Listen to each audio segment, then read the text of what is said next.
Nancy Dubois would have been a good friend to have in class. She takes detailed notes. She jots down when she's waiting for a bill, when she's mailed a check, and if you talk to her, no need to record the conversation. She has a detailed account. I was having terrible shoulder pain in the beginning of last year. She could write a few chapters on her experience at Tulane Institute of Sports Medicine, which is an easy walk from Tulane's Uptown football stadium. So I waited 2.5 months for the visit. The long wait ended with a 30-minute doctor's visit and a quick diagnosis. It ended up being a frozen shoulder.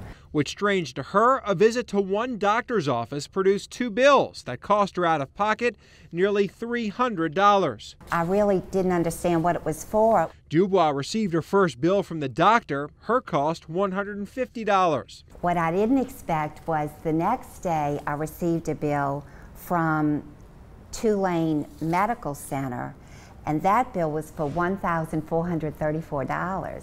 Her part of that bill, an additional $137. Tulane Medical Center labeled it your emergency copay amount. In fact, I kind of laughed when the lady told me, and like, you have to be kidding. And she said, no. And that's when I said, how can y'all do that? I wasn't even, how could you call it an emergency room copay when I wasn't near an emergency?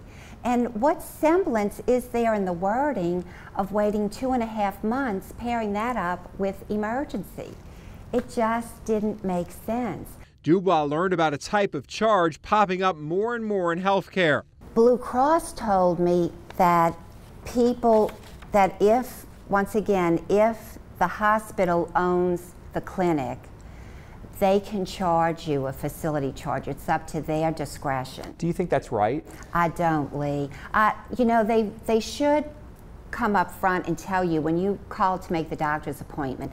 They should disclose that. That's a big deal. Dubois wrote the note right there. March of this year, she spoke to Sarah. That $137, a facility charge or facility fee. You're in a lot of pain. Usually when you go to the doctor, especially an orthopedist, you're not on your A game, you're not feeling well.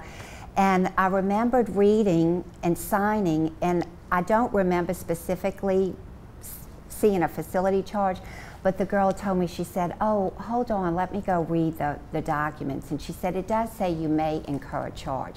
And that's what I object to, because they use these ambiguous words. It's either you may incur, you might have this charge, possibly. I think Nancy's a victim of what we call multi-system trauma. She may have only had shoulder pain when she went in, but she had billfold purse pain when she left. Dr. Brobson Loop served 3 mayors as the city's health director. He's now in private practice and calls these facility fees unfair. We have example after example of the facility charge being more than what the doctor is getting paid. I don't see how this can continue. It's building a house of cards that's bound to collapse. Where's all this money coming from? What are they doing with all this money? Just hiring more administrators to make more complex schemes, to fleece more people? What's happening here? One doctor emailed us and wrote, hospital-based diagnostic tests and procedures will be more expensive because they have a hidden facility fee attached. It shouldn't really be imposed on individual patients. It's designed to be paid by large insurance companies. As we've tried cracking the code on healthcare costs, we've seen sick patients charged for the doctor, the procedure, an anesthesiologist, and that extra facility fee. It's as though you bought an airline ticket and they charge you a separate fee for the pilot and for the plane and for the fuel and for the waiting area. And sometimes those facility fees can dwarf other charges, like $2,200 for a woman who had a colonoscopy, $1,400 for a North Shore resident. A Fox 8 viewer emailed us an invoice from University Medical Center. He went there for a clinical visit and paid the bill. Then he received a separate bill from LCMC, which runs the hospital, $220, a facility fee. He went there twice for 2 general eye exams. He wrote, I could have gone anywhere else and saved $440. By the way, he added the doctor cost less than the fee. And what are we paying for? Their rent? I mean, I don't get it, a facility charge. Nancy Dubois says she's learned a lesson. I just thought it wasn't fair. It wasn't. We pay a lot of money for our health insurance premiums. We all have high deductibles, and we pay it.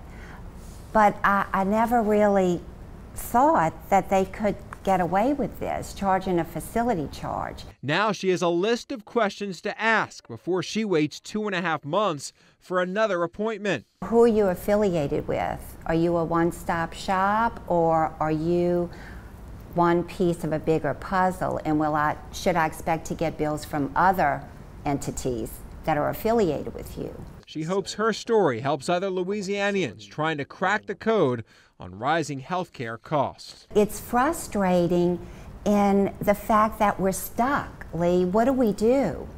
You know, when people hear this, of course you're going to get aggravated. You feel like it's not fair. And as I said, we're all doing our share. Everybody has to get paid. We're paying for services. But I really don't think that's right to make us pay a facility charge.